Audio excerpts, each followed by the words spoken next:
How to fix Instagram feed not refreshing issue.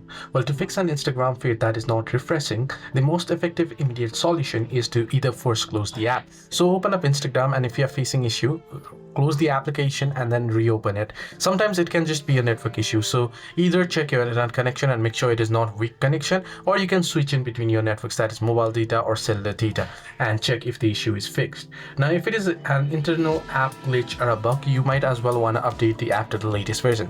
Head into your Play Store or App Store and make sure your app is updated to the latest version.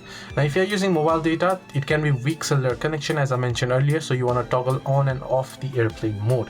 Now if you're still facing the issue, log out of your account, open up Instagram, head into your profile, head into settings and privacy, scroll down and log out your account and log in back again. You can as well, if this all does not fix the issue, either reinstall the app or make sure that you update your device software to the latest version as well. Hope this video was helpful. Do like and subscribe.